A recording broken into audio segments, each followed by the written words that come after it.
వచ్చాడా? పొద్దునే వచ్చేసాడు సార్. మొన్న ఏదో లోన్ అప్లై చేస్తా అన్నారు, అప్లై చేశారా? ముందే తీసుకుంటే ఖర్చు అయిపోతే తీసుకోలేదు. లోన్కి అప్లై చేశాను, 15 రోజుల్లో శాంక్షన్ అయిపోతుంది. తర్వాత 1 రోజుల్లో పెళ్లి, అన్ని సెట్ అయిపోతాయి. సూపర్ సార్ మీరు. స్వామి ఎండి గారు పిలుస్తున్నారు. అచ్చి బాబాయ్, లోన్ శాంక్షన్ చేసినట్టున్నాడు. ఇప్పుడు వస్తాను. లోన్ శాంక్షన్ చేసినందుకు చాలా థ్యాంక్స్ అండి. గొడవ అయిందంట. Yes sir. నాకు నీలో హీరోని చూడాలని ఉందయ్యా. అర్థం కాలేదు సార్. Termination letter. ఎందుకు సార్? ఇందాక నువ్వు కొట్టినాడంటే నీకు భయం లేదట కదా? అస్సలేదు సార్. నాకుంది. సార్ వాడు మళ్ళీ వస్తే కొడతావు కదా? బ్రహ్మాండంగా సార్. నేను కొట్టలేను. అందుకే నన్ను నమ్ముకొని ఇంట్లో 3 ఉన్నారు. నన్ను నమ్ముకున్న ఆఫీసులో 300 మంది ఉన్నారు. ఏదో ఫిక్స్ అయ్యాడు. ఇంతకీ ఏమంటారు? నిన్ను తీసేస్తే నేను హీరో అవుతా, మానేస్తే నువ్వు హీరో అవుతావు. నాకు నీలో హీరోని చూడాలని ఉంది. డైపర్ కంపెనీ పెట్టుకుంటే సరిపోదు, మాటికి అది వాడకుండా ఉంటే ధైర్యం కూడా ఉండాలి. పిరికేదావా అని ఎక్కడైనా మర్చిపెట్టుకో. ఫోన్లే స్లోగానే తిట్టాడు. మొన్న పెళ్లి చూపుల్లో నాన్నగారు పెళ్లి చాలా గ్రాండ్గా చేయమన్నారు. సడన్గా అనేసరికి మీరు ప్రిపేర్ అయ్యారో లేదో అని. మీకేం అభ్యంతరం లేకపోతే మా ఇంట్లో తెలియకుండా నేనే డబ్బులు ఇస్తాను. అయ్యయ్యో, ఏం పర్వాలేదు. మా వాడు అన్ని అరేంజ్మెంట్స్ చేసేసాడు. పెళ్లి అద్భుతంగా చేసే బాధ్యత మాది. ఆల్రెడీ చేశారా? ఉంటానండి. అలాగే, మంచిదే. అలాగే బాబు. పిలుస్తాను బాబు. పెళ్లి ఇరగదీస్తామని చెప్పాను. ఆఫీస్కి వస్తే వాళ్ళు కూడా ఇరగదీస్తాం అన్నారు. ఎందుకు? ఉద్యోగం దొబ్బింది. మరి ఇప్పుడు ఏం చేద్దాం? ఏం చేయలేం. మా మేనేజర్తో మాట్లాడాను. ప్రస్తుతానికి జాబ్ ఏమీ లేదు. ఒకవేళ జాబ్ ఉన్నా కూడా 6 నెలలు పే స్లిప్ ఉంటుంది. సోదాపి సొల్యూషన్ ఏదైనా ఉంటే చెప్పు. ఓ నెల తిరిగేసరికల్లా జాబ్ తెచ్చుకుని ఆ శాలరీ అమౌంట్ ఏదో నీ అకౌంట్లో పడితే తప్ప నీకు లోన్ శాంక్షన్ చేయను అంటున్నాడు. మనలో అనమాట. ఈ ఉద్యోగం లేనోడికి 10 లక్షలు లోన్ అంటే కష్టమే కదనే. నెల రోజుల్లో ఉద్యోగం అంటే సార్, మీ తర్వాత ఆనంద్ బాబు సీఈఓ అయితే బాగుంటుంది సార్. సంజయ్, ఆనంద్కి అసలు సీఈఓ అవ్వాలని లేదు. నువ్వు కొత్తగా అలాంటివి పెట్టకమ్మా. అయినా అన్నయ్య మా అబ్బాయిని సీఈఓ చేయాలని అమెరికా పంపించి ఎంబీఏ చదివిస్తున్నాడు. ఏమన్నయ్య? అంటే ఆనంద్ బాబు ఖచ్చితంగా మన కంపెనీకి విక్రమే సీఈఓ అవుతాడు బాబాయ్. ఇంతకీ ఎప్పుడు వస్తాడు అమెరికా నుంచి? అన్నయ్య నువ్వు అనుమాను, పొద్దున్న కల్లా ఇక్కడ ఉంటాడు. అమ్మాయి ఎలా ఉంది? చాలా బాగుందానా? She is beautiful. వాళ్ళ నాన్నతో మాట్లాడినా ఏమంటా? నానా, అది కాదురా, నాకున్నదే 2 నెలలు. నీ పెళ్లి చూడకుండానే వెళ్ళిపోమంటావా? అది కాదు నానా. 1 రోజులు మీ బర్త్డే వస్తుంది. ఆ రోజు కల్లా వైజాగ్ ఫ్యాక్టరీలో 1000 మందికి ఉద్యోగాలు ఇవ్వాలి. ఆ 1000 మంది ఫ్యామిలీస్ లో హ్యాపీనెస్సే మీకు ఇచ్చే బర్త్డే గిఫ్ట్. అదేగా మాట్లాడుకుందాం. సరే, వేసుకోండి. 1 రోజుల్లో 1000 ఉద్యోగాలు అయినట్టే. Hello, first time? అవును sir. So many times.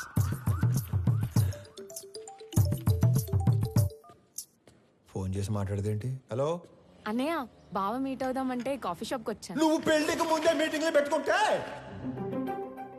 Sorry brother, sorry. Hello అన్నయ్య, నువ్వు పెళ్లికి ముందే మీటింగ్లు పెట్టుకుంటే పెళ్లి టైంకి మేము సెటిల్మెంట్లు పెట్టుకోవాల్సి వస్తుంది. అసలు ఒకసారి ఎందుకు వెళ్ళావు? నా ఫ్రెండ్తో కలిసి వచ్చాను అన్నయ్య. అయినా నువ్వు కూడా వస్తావేమోనని కాల్ చేశాను. నేను ఒక ఇంటర్వ్యూకి వచ్చాను, అయ్యాక వస్తాను. ఫోన్ పెట్టి. మిమ్మల్ని ఇంతకుముందు ఉద్యోగంలోంచి ఎందుకు తీసేశారు? Excuse me sir. హలో, నేను ఇంకా ఇంటర్వ్యూలోనే ఉన్నాను, అయ్యాక చేస్తానని చెప్పాను కదా. మిస్టర్, సిస్టర్, ఇంతకు ముందు ఉద్యోగంలోంచి ఎందుకు తీసేశారు? సారీ సార్, కట్టేస్తాను. ఇందుకే ఇంతకుముందు ఉద్యోగంలో తీసేశారు. సార్, మీరు హెచ్ఆర్ గా మానేసి డిటెక్టివ్ గా జాయిన్ అయితే చాలా బ్రైట్ ఫ్యూచర్ ఉంటుంది. చూసింది చాలు, నిజమే. ఈ వీడి తొక్కలు వచ్చాడు.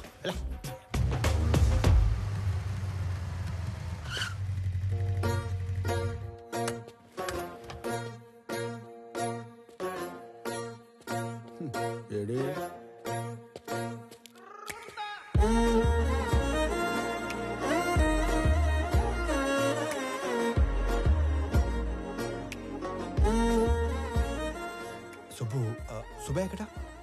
నేను సుబ్బు ఫ్రెండ్ని. ఓ, పెద్దవాళ్ళకి ఫుడ్ ప్యాకెట్స్ ఇద్దామని కార్ ఆపితే వీళ్ళని ఏడిపిస్తున్నారు. నాన్నకి ఫోన్ చేద్దామని చూస్తే నాది సుబ్బు ఫోన్ ఎక్స్చేంజ్ అయిపోయింది. Okay, I leave, you guys carry on. Bye. ఓ డైల్ లిస్ట్ చూస్తే అన్నయ్య అని ఉంది. అన్నయ్య అయితే ఏ ప్రాబ్లం నుంచి అయినా సేవ్ చేస్తాడని నేనే మెసేజ్ చేశాను. అన్నయ్య ప్రాబ్లం ఉన్నా అని మెసేజ్ చేస్తుంది భయనా. భయ్యా ఈ పాపకి నాకు ఎలాంటి సంబంధం లేదు కానివ్వండి. అలా అంటారేంటి? దానికి నాకు ఎలాంటి సంబంధం లేదు. మీ ఇష్టం. వెళ్ళిపోతారేంటి? మరి నువ్వేంటి, నీ హైట్ ఏంటి, నీ ఫిజిక్ ఏంటి, నీ కలర్ ఏంటి, అసలు నువ్వు నన్ను అన్నయ్య అనొచ్చా? ఆ మాటకు వస్తే నువ్వు ఈ ప్రపంచంలో ఎవరైనా అన్నయ్య అనొచ్చా? అందుకని వదిలేసి వెళ్ళిపోతారా? నువ్వు అదే నంబర్ నుంచి బంగారం నేను చాలా ప్రాబ్లమ్స్ లో ఉన్నాను వచ్చి నన్ను సేవ్ చేయవా అని మెసేజ్ పెట్టి ఇదే లొకేషన్ మళ్ళీ పెట్టు, అప్పుడు ఆలోచిస్తాను. హలో, ఏంటి హీరోయిజం చూపిస్తున్నావా? అంతుందా? చూపించాలని నాకు ఉంది, అసలు నీకంతుందా? హీరోతో మాట్లాడుతున్నావు తెలుసా? ఎవర్రా ఇటుకి నా డైలాగ్ ఇచ్చింది? నువ్వు మెసేజ్ చేస్తున్నావు లేదా? అబ్బాయి కన్ఫర్మ్, ఈసారి అడ్రాను, మీ ఇష్టం. హలో హలో ఓయ్ అడు రాడు గాని మనం చూసుకుందామా? బంగారం, నేను ప్రాబ్లంలో ఉన్నాను, వచ్చి నన్ను సేవ్ చేయవా? నేనే రానుకో అలిగాను. ప్లీజ్ రా, నా బుజ్జి కాదు, నా బంగారం కాదు, రా నాన్న.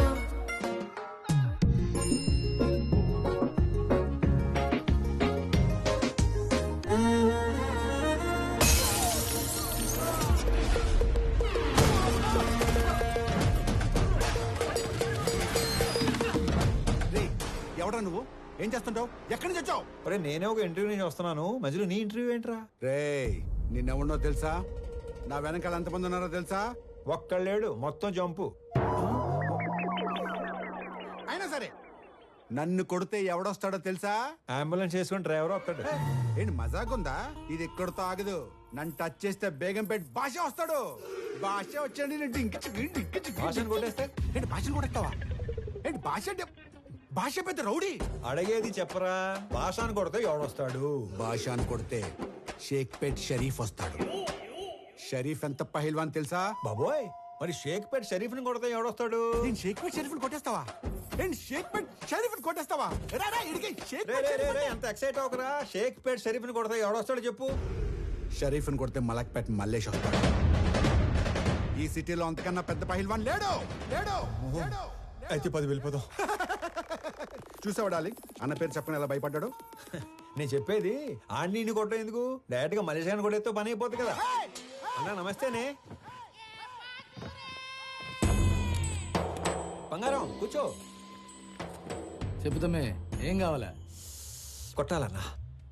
తినే టైంలో వచ్చి నోరు తెరిచి కొట్టాలా అన్నావు. ఎవడైనా కొడు. ఎవరిని కొట్టాలా? నిన్నే కొట్టాలన్నా. తమ్మి మజాక్ చేస్తుండు. లేదు, నిన్నే కొట్టాలి. నన్ను కొట్టుడేంద్రా? ఆడు మా లేడీస్ తో ఎక్స్ట్రా చేసాడు. గాడి మీ లేడీస్ తో ఎక్స్ట్రా చేస్తుంటే గాడిని కొట్టాలి కానీ నన్ను కొట్టుడేంద్రా సంబంధం లేకుండా? చేతనైతే గాడిని కొట్టు. ఆడిని కొడితే బేగంపేట భాష వస్తాడంటనా? నీకు దమ్ముంటే ఇళ్ళ బేగంపేట భాష గాని కొట్టుపోయి. ఆ భాషా గాని కొడితే షేక్పేట్ షరీఫ్ వస్తాడంటనా? అరే నువ్వు మగాని అయితే షేక్పేట్ షరీఫ్ని కొట్టవా. ఆడిని కొడితే మలక్పేట మల్లేష్ వస్తాడంటనా? నువ్వు హీరో అయితే వీళ్ళ మలక్పేట మల్లేష్ గాని కొట్టు.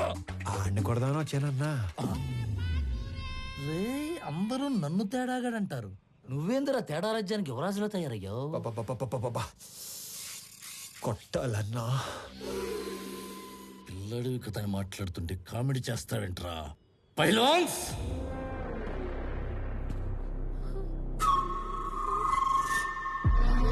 వీళ్ళు నా పోతులు, దమ్ముంటే ఏళ్లను కొట్టు. అమ్మో, నేను కొట్టనన్నా. ఏ భయమా? వాళ్ళు కొట్టాక కూడా నిన్నే కొట్టాలి. నేను నిన్నే కొడతాను మళ్ళు.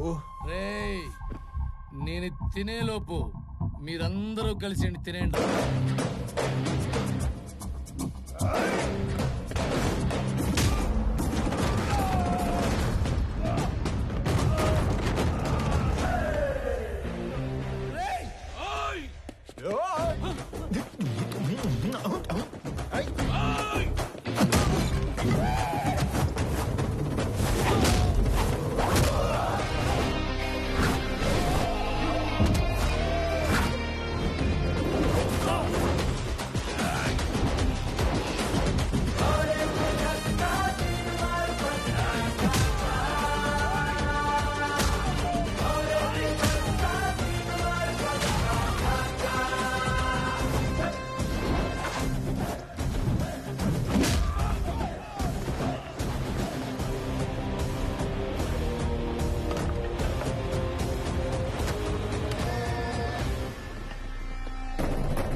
సింహం సైలెంట్ గా ఉన్నంత వరకే.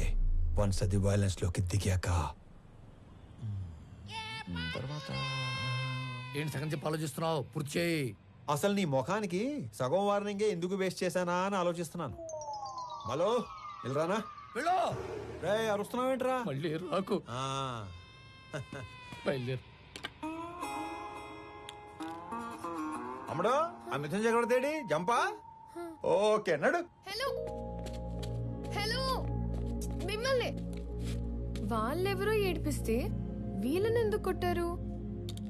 మనకి ఇంట్రెస్ట్ ఉన్న అమ్మాయికి ప్రాబ్లం వస్తే ఆ ప్రాబ్లం మళ్ళీ రానియకుండా చేయాలి. ఇంట్రెస్టా? పేరేంటి? ప్రణవి. పాప Pranavi, I love you so much. పేరు అడిగి లవ్ చేస్తున్నా అని చెప్తారా ఎవరైనా? పెళ్లి చూపుల్లో అయితే అప్పుడే పేరు అడిగి వెంటనే పెళ్లి చేసుకుంటారు. మే ఐ లవ్ యూ చెప్పకూడదా? ఎందుకు కన్సిడర్ చేయాలని నువ్వు ఫీల్ అవుతున్నావు కాబట్టి నా గురించి చెప్తున్నా. నా పేరు స్వామి. ఆ మధ్య ఉద్యోగం ఉండేది, ఈ మధ్య దొబ్బింది. నేను పెద్ద పతివ్రతనని చెప్పను గానీ పర్లేదు, కొంచెం మంచోండి. అందరి అబ్బాయిలాగా నేను ఇంతవరకు ఎవ్వరిని లవ్ చేయలేదు. ఫస్ట్ టైం నిన్ను చూసాకే వేణులు మోగాయని మాత్రం చెప్పను. 3 ఏళ్ళ క్రితం ఒక అమ్మాయిని గట్టిగా లవ్ చేశాను. ఆ అమ్మాయి నాకంటే గట్టిగా ఉన్నట్టు పెళ్లి చేసుకుని వెళ్ళిపోయింది. Bad luck. నాకు పెద్దగా బ్యాడ్ హ్యాబిట్స్ ఏం లేవు. ఎప్పుడో రాత్రి అయినప్పుడు 2 పెగ్గలు, ఆ 2 ఒంటరిగా ఫీల్ అవ్వకుండా 2 సిగరెట్లు. నీకేనా అలవాటు ఉందా? చిచి. అమ్మయ్యా బతికించావు. ఇకపోతే 1800 స్క్వేర్ ఫీట్ ఇల్లు, 21 inches TV, single door fridge, 2 wheeler బండి. ఇది నీ అత్తారిల్లు. అప్పుడే అత్తారింటి దాకా వెళ్ళిపోయావా?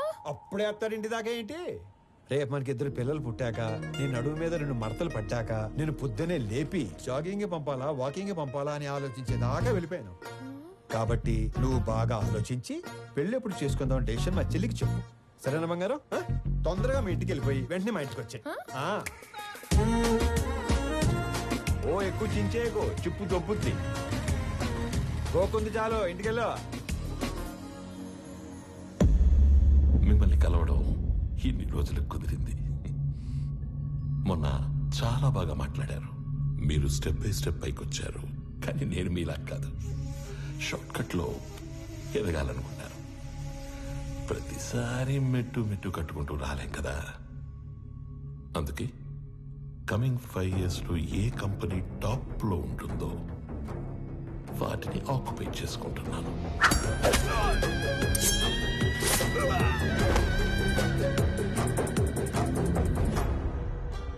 మీ కంపెనీని ఆక్యుపై చేసుకోవాలి అన్న ఆలోచన నాకెప్పుడు రాలేదు. ఎప్పుడైతే 2 నెలల్లో మీరు చనిపోతున్నారన్నారో, ఒకవేళ నాకేదైనా నచ్చితే అవతలి వాళ్ళకి 4 ఆప్షన్స్ ఉంటాయి. 1 అడిగింది ఇస్తే దానం, 2 అడిగింది ఇచ్చి తీసుకుంటే వ్యాపారం, 3 కొట్టి లాక్కుంటే దౌర్జన్యం, 4 చంపి ఆక్రమించుకుంటే రాజకీయం. అదే అడవినీతి. తెలివైన వాళ్ళు మొదటి 2 ఆప్షన్స్ దగ్గరే సెటిల్ చేసుకుంటారు. So let's come back to first option. నాకు ఈ కంపెనీ కావాలి. ఈ కంపెనీ కొనడానికి నేనిచ్చే offer, hey, I don't think this is a bad number. I'm not for sale. అడవిలో సింహానికి ఒకే రూల్ ఉంటుంది. If lion is hungry it haunts. సింహానికి ఆకలిస్తే అది వేటాడుతుంది. I'm hungry. మిగతా 2 ఆప్షన్స్ ఫేస్ చేయడానికి రెడీగా ఉండండి.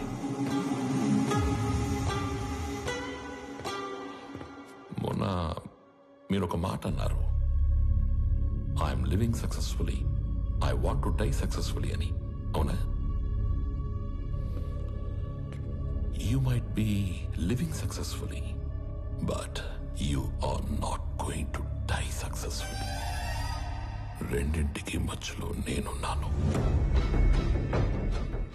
కలుద్దాం.